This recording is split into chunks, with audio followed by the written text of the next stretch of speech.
Have you ever noticed how some people just open up to you? Not small talk, not surface-level chatter. I mean deep truths, regrets, or desires they never planned to say out loud. And you're sitting there thinking, why me? What did I do? You didn't do anything. Something deeper was at play. And once you understand this, conversations will never feel the same again. In this video, we're going to explore the hidden psychology behind why people reveal more than they intend. We'll uncover the timeless wisdom of Carl Jung, the Swiss psychiatrist who mastered the art of listening to the unconscious. And we'll also pull back the curtain on techniques used by intelligence agencies like the CIA, methods designed to make people confess without ever realizing it. By the end, you'll not only recognize these patterns in your own life, you'll also learn how to become the kind of person others naturally open up to. Not through tricks or manipulation, but through presence, awareness, and the subtle art of listening. So let me ask you this. Has someone ever told you something so personal, so unexpected, that you didn't know how to respond? Or maybe you were the one who suddenly revealed more than you planned, and you walked away wondering why you said so much. That's the unconscious at work. And today we're going to explore exactly how it happens, and how you can use this awareness to build deeper connections, both with others and with yourself. Have you ever had someone tell you something so raw, so deeply personal, that you almost didn't know how to respond? Not a fun story, not casual small talk, but the kind of truth they probably hadn't told anyone else. It feels almost accidental, right? But Carl Jung once said, "Loneliness does not come from having no people around you, but from being unable to communicate the things that seem important to you." And when that hidden doorway finally cracks open, people can't help but let their truth out. Here's the psychology behind it. When we feel safe, when we sense there's no judgment, our brain releases oxytocin, the same bonding hormone that makes a child trust its mother. Defenses melt, secrets rise, words flow. I once spoke with a veteran who had carried a story from Iraq for over a decade. He told me he never meant to share it with me, but when I simply sat in silence, not pressing, not interrupting, the memory surfaced on its own. He later said, "I don't even know why I told you that. It just came out." That's the doorway. You didn't force it open.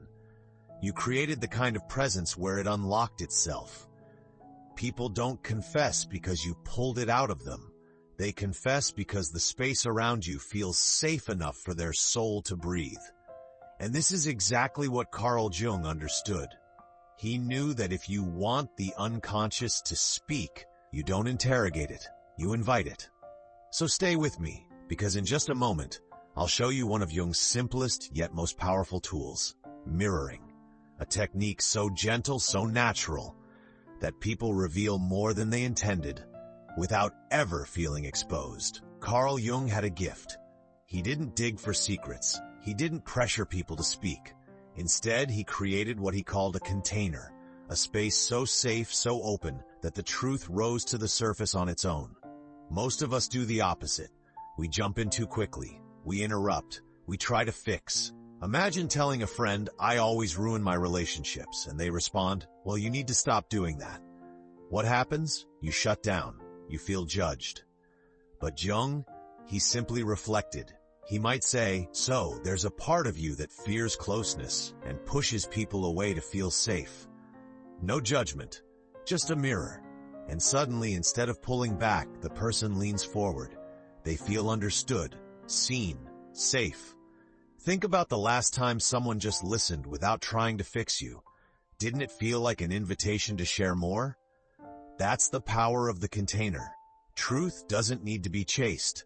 It only needs to be welcomed. The mistake most people make is thinking they need to do more. Ask sharper questions, give stronger advice, talk faster. But often the real magic is in doing less. Less fixing, less rushing, less noise. People bloom in the presence of acceptance. The moment you stop trying to change someone, they start changing themselves. And Jung mastered this through one subtle tool, mirroring. Not repeating like a parrot, but gently holding up a reflection of someone's own words, so they can finally see what they've been carrying inside. Which brings us to the next piece of the puzzle. How mirroring, when done right, can open up deeper truths than any question ever could. Here's the thing about human nature. We don't open up to people who judge us. We open up to people who reflect us. Carl Jung understood this deeply. He knew that when someone feels seen, not analyzed, not criticized, simply seen, they naturally reveal more. It's like holding up a mirror. When people see their own truth reflected back, they often go deeper without even realizing it.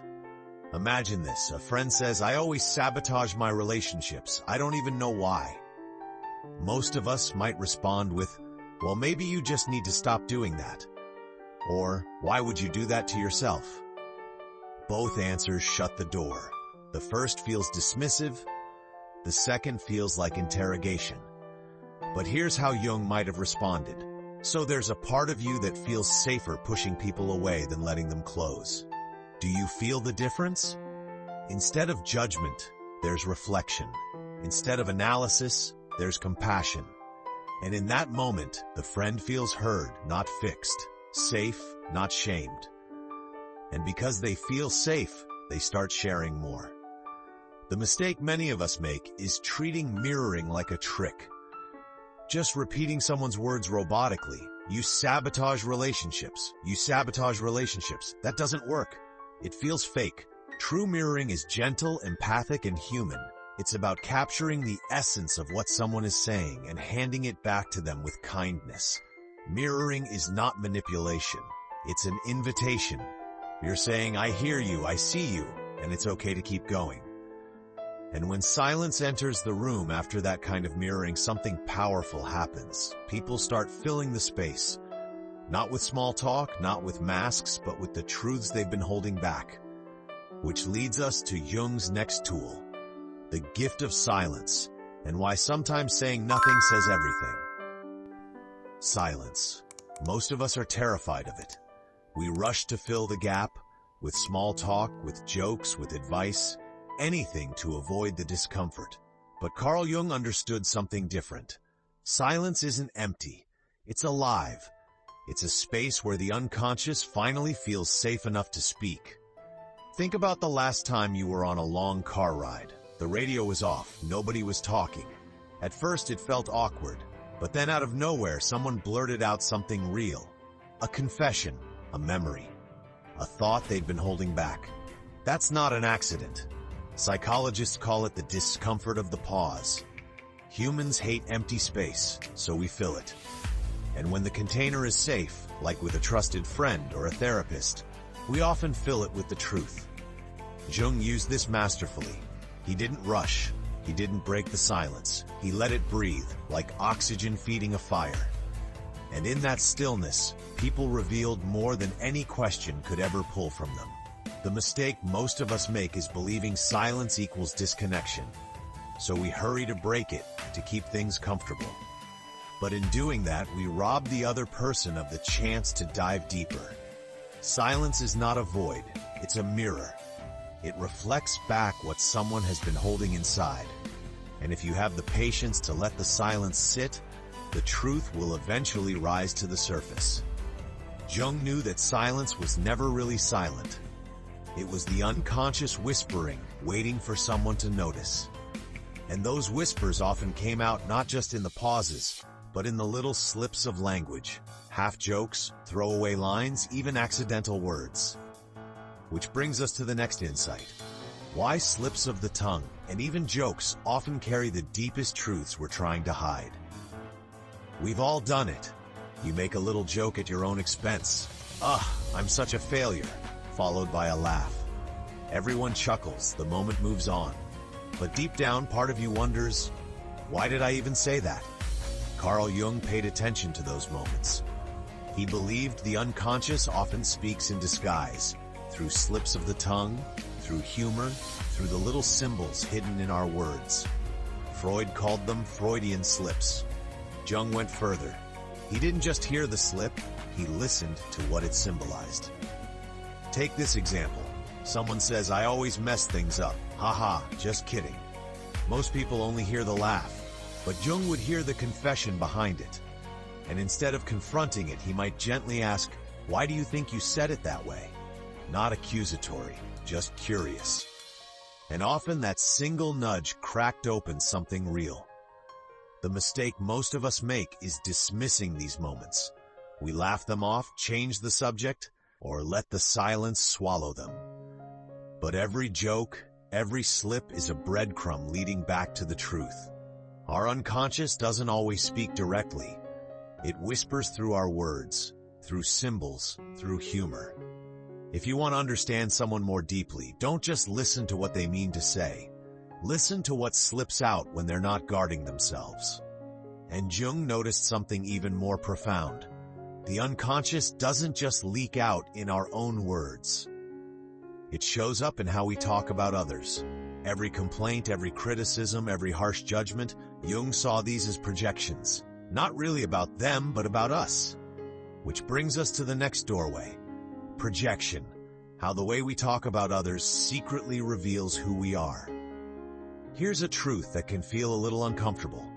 Every time we talk about other people, we're really talking about ourselves.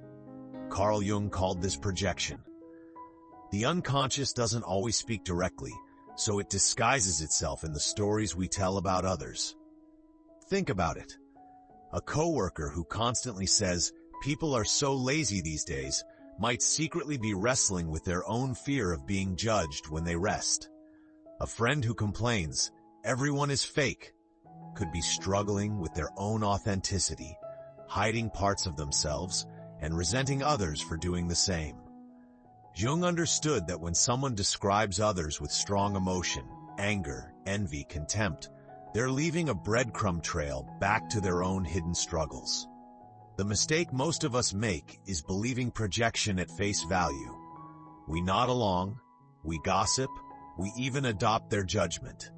But if we listen closely, projection is less about them and more about the speaker's inner world. If you want to understand someone, don't ask them who they are. Just listen to how they describe other people. In reality, they're giving you a map of themselves.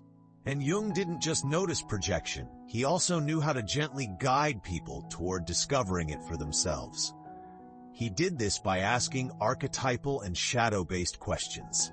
Questions that bypass logic, bypass defenses, and open the door to truths we didn't even know we were hiding. Which brings us to the next step. How archetypes and shadow questions can reveal the deepest parts of ourselves. Without ever asking, "What's wrong with you?" When you ask someone directly, "What's wrong with you?" you hit a wall. The conscious mind shuts down.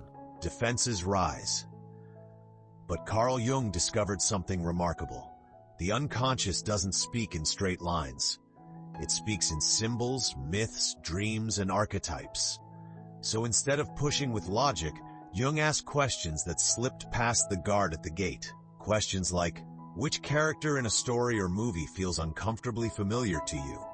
What dream keeps coming back to you? What bothers you most about other people? These questions bypass logic and go straight to the symbolic mind, the part of us that knows more than we admit. Think about it. A man who insists that Darth Vader is the most haunting character in Star Wars might be wrestling with his own fear of power or his shadow side. A woman who says, "I can't stand people who lie," might be hiding the fact that she isn't always truthful with herself. The mistake most of us make is relying only on direct questions. "Why do you feel that way?" which usually trigger defensiveness. The shadow doesn't respond to interrogation. It responds to story. When you ask archetypal questions, you're speaking the language of the unconscious. You're giving people permission to reveal truths they couldn't say directly, but can admit through symbols. And while Jung used this for healing, others discovered a very different way to make people talk. Intelligence agencies like the CIA mastered a psychological art called elicitation, a way of drawing out secrets without anyone realizing they've just confessed. While Carl Jung used psychology to heal, Others discovered how to use it to extract. For decades, intelligence agencies like the CIA have trained their agents in a subtle art called elicitation, getting people to reveal more than they intend without ever realizing they've been asked. Here's why it works. Human beings love three things: to feel helpful, to feel knowledgeable, and to feel admired. When a conversation is designed around those instincts, the truth slips out almost effortlessly. Imagine you're sitting next to an engineer on a plane. Instead of asking, "So, what company do you work for?" which feels suspicious, you say, "I could never do what you do. I wouldn't even know where to start building something like that." 9 times out of 10, their eyes light up. They start teaching you, sharing details, sometimes even secrets, simply because they feel proud and respected. Or here's another trick. Say something slightly wrong and let them correct you. "Oh, I heard your company doesn't use that new technology. Must be outdated by now." Almost instantly, they'll jump in. "Actually, we upgraded last quarter. We're running the latest system now." The mistake most of us make is thinking elicitation is manipulation in a dark, sinister way. But in reality, it's simply psychology. People naturally want to correct, to clarify, to prove their value. And in doing so, they often give away more than they realize. Elicitation teaches us that the line between connection and persuasion is very thin. When used ethically, it can build rapport and trust. But in the wrong hands, it can be a tool for exploitation. And that's where Jung and the CIA stand on opposite sides of the same principle. Jung invited the unconscious to speak for the sake of healing. The CIA invited it to speak for the sake of intelligence. So where does that leave us? It leaves us with a question of ethics. How do we draw the line between listening to heal and listening to manipulate? By now you can probably feel the tension. The same psychological tools that can heal a wounded heart can also be used to pull secrets from someone who never meant to share them. Carl Jung sat with patients so they could meet their shadows and find wholeness. The CIA trained agents so they could extract classified details for national security. Same psychology, different motives. And that leaves us with a tough question. Where's the line? Think about it in everyday life. A manager might use silence in a meeting to pressure an employee into spilling information. A partner might mirror your words just to win an argument, not to truly understand you. Even in dating, someone might ask archetypal questions, not to connect, but to test, to manipulate. The mistake many of us make is believing intention doesn't matter, that if the technique works, it's all the same. But that's not true. The why behind the listening changes everything. Listening is powerful, but power always carries responsibility. When we use these tools with care, they open doors to intimacy, empathy, and healing. When we use them carelessly or selfishly, they turn into weapons. And that's why awareness matters, because once you see how these dynamics work, you can both protect yourself from manipulation and choose to use them to deepen genuine connection. So now the question becomes, how do you actually apply all of this in daily life? How do you create the kind of presence where others feel safe to open up without crossing the ethical line? So let's bring it all together. You've heard Jung's wisdom, the power of silence, the hidden language of slips and jokes, the mirror of projection, and even the CIA's art of elicitation. But here's the question that matters most. How can you actually use this in your everyday life? At home, at work, with friends? Let me give you a simple roadmap. Step 1. Create the container. Put away the phone. Look someone in the eye. Be present. Nothing opens the doorway to honesty faster than undivided attention. Step 2. Mirror with kindness. Don't just parrot words back. Capture the essence of what they're saying. If someone says, "I always ruin things," you might respond, "So there's a part of you that's afraid things won't last." That tiny shift tells them, "I hear you, keep going." Step 3. Let silence do its work. Don't rush to fill the pause. Let it breathe. The truth often rises in the spaces between words. Step 4. listen to the slips. Pay attention to the half-jokes, the offhand comments. Instead of brushing them off, get curious. A gentle, "Do you really feel that way?" can open a door. Step 5. Notice the projections. When someone is ranting about others, ask yourself, what does this reveal about them? And when you catch yourself judging others, ask, what part of me am I really talking about? Step 6. Ask symbolic questions. Instead of what's wrong with you, try which movie character feels uncomfortably familiar to you, or what dream keeps coming back to you. These questions bypass defenses and invite the unconscious to speak. And finally, step 7. Check your intention. Are you listening to heal or listening to manipulate? Because the truth is, people can feel the difference. When you listen with genuine care, others sense it. And that's when the deepest truths come out. Here's the takeaway. Becoming the person others confess to isn't about clever tricks. It's about presence, patience, and compassion. It's about making someone feel safe enough to put down the mask they wear every day. Carl Jung once said, "Knowing your own darkness is the best method for dealing with the darknesses of other people." And maybe that's the real secret. The more you learn to listen to your own unconscious, the more space you create for others to share theirs. So, the next time you find yourself in a quiet moment with someone, whether it's a stranger, a friend, or even yourself, remember, the unconscious is always trying to speak. The only question is, are you listening? If this conversation opens something in you, imagine what could happen if more people learned to listen this way. So here's my invitation. Try just one of these steps this week. Maybe it's sitting in silence a little longer. Maybe it's reflecting someone's words back with kindness. And then, notice what happens.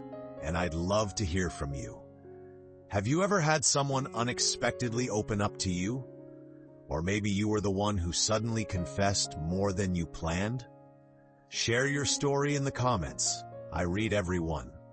If you found this helpful, consider subscribing to Psychology for Real Life, because every week we explore the hidden forces that shape human behavior, from shadow work to the unconscious patterns guiding our lives. And if you think someone you know would love this, share it with them. You never know. It might be the conversation that changes everything.